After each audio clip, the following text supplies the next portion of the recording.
Tony's Tractor Adventure. Welcome back to the channel. I'm out here in the backyard and I went ahead and tilled up where they put a new leach field in our yard a few years ago for our septic system. And I have fought with this over the last couple of years, like, you know, putting grass seed down, fertilizing, grass seed, fertilize, and it just would never take.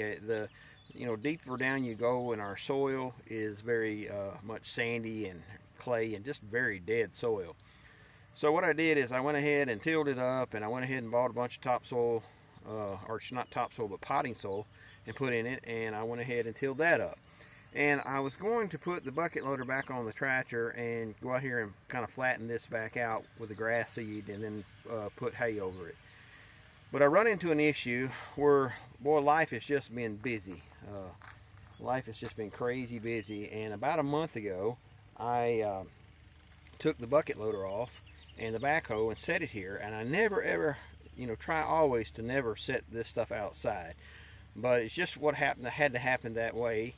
Really quick. And then we went on vacation, and long story short, it's been sitting out here for a month. Well, when I took this bucket loader off, that day was about 50 degrees. So there's something that happens every once in a while. I had it happen to me one time on my Massey Ferguson GC1705, which is if there's a significant temperature change, then the pressures go up inside the hoses, and it's just about next to impossible to put the lines back on. Well, this was about, I think I remember that day was in the 50s, and today is in close to 90.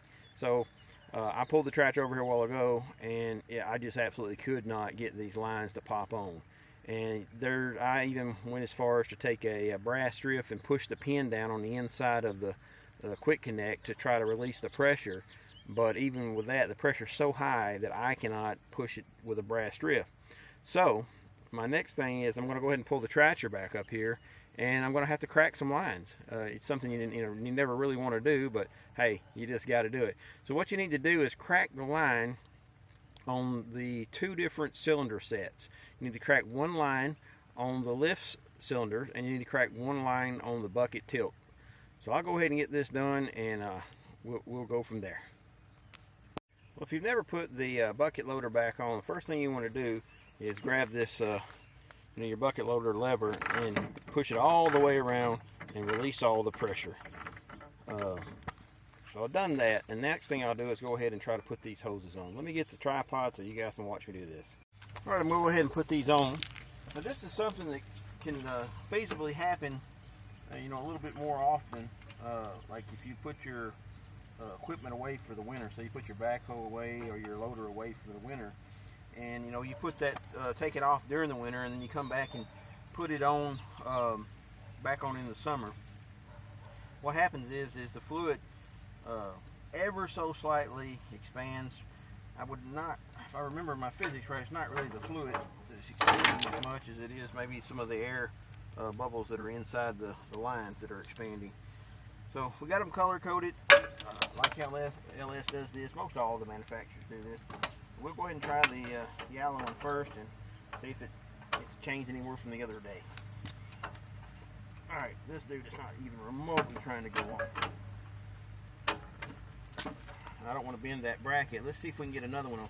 See if you can get one on, then you can relieve the pressure off of it with using your joystick a little bit. But if you really, you're probably going to have to crack the lines.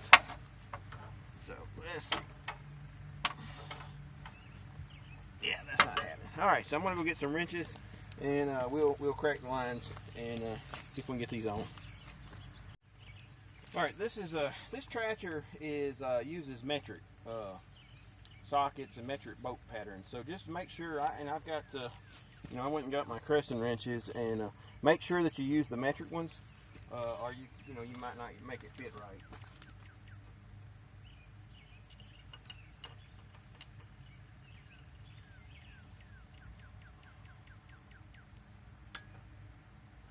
Woo, yeah, pressure just went off really fast. Alright, so this is the lift cylinder. And hopefully this is something you don't have to do very often. I've only had to do it twice, and I've owned 3 tractors with bucket loaders, and I've never had to do this. This is the second time I've ever had to do this.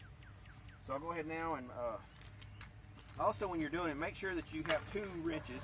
And this is all serious. Just make sure you have 2 wrenches. Make sure you have one that's holding the fitting so that you don't bend it and pry against the axle, or put pressure against the axle. Woo, what a shot. Crazy, like a lot of pressure on that one. But make sure that you are using the 2 wrenches, one to hold against each other, and you're not putting pressure on these little metal fittings, because you can actually break them off. Then you won't have any problem with your pressure anymore, but it won't work anymore either. Okay, now I've got that done. Let me go ahead and see if I can put these on now. Again, just because I'm starting over again, I'm going to go ahead and flex that. Let's go ahead and voila.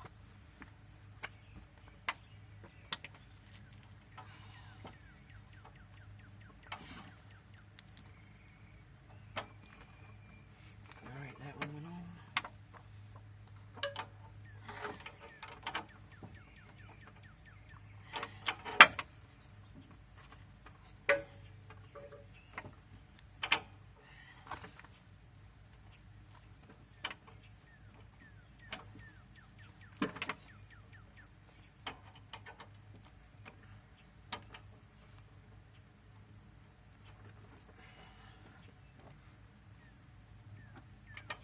Okay, all over mowing wheel. Just that simple little thing, but if you don't do that, you will sit out here and struggle for days and days and days, and you'll learn to re-say bad words. So just get you a couple of wrenches, crack the lines, relieve the pressure. You know, most times you're never going to have this happen. A little quick tidbit is go ahead and put your little protective covers together so they keep the dust out of them. I rinse mine out with brake cleaner every once in a while, but this is something that's not going to happen very often, just for the simple fact is that you know, it's not that often you have a 30-degree temperature change, and you know, that's what it basically has happened over the last month. It's been a 30-degree temperature change, maybe a little bit more like 40-degree temperature change. This thing sat out in the hot sun all day today, and you know, just that little simple trick will let you get back in business. All right, let's see if we can get this thing hooked up.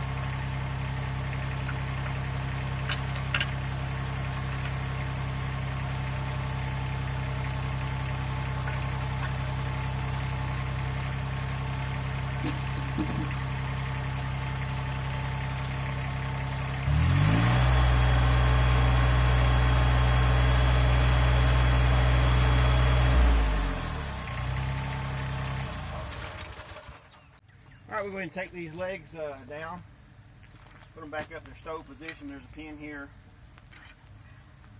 This thing is fairly simple. Just go ahead and put stuff in place, put your pin back through for stowing, and then you're good to go.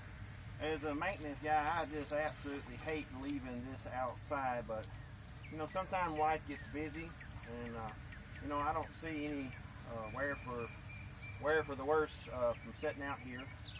I hate leaving equipment out in the weather, getting hot, cold, because it causes seals to deteriorate quicker.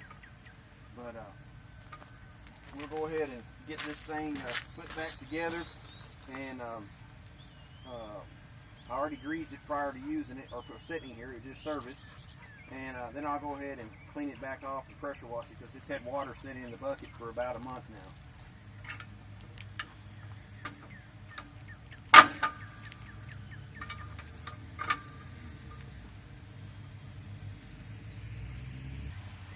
That's just how easy it is to put the bucket loader back on the tractor.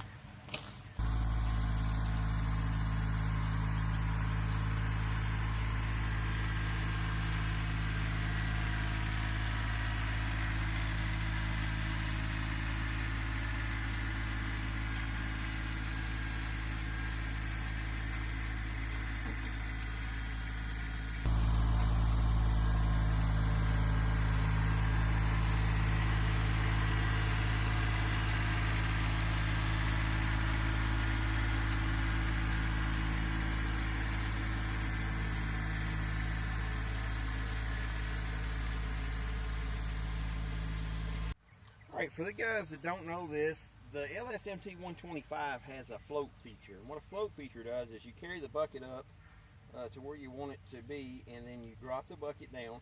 And as you drop it down, you put all the pressure on the ground, and then go ahead and just give it a firm push up.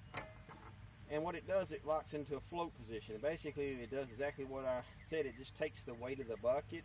It relieves all hydraulic pressure, and it lets the bucket go up and down, and just the weight of the bucket is on the ground. So for what I just did, flattening out this soil and kind of knocking a little bit of dirt over the top of my grass seed, this is a perfect application for this type of thing.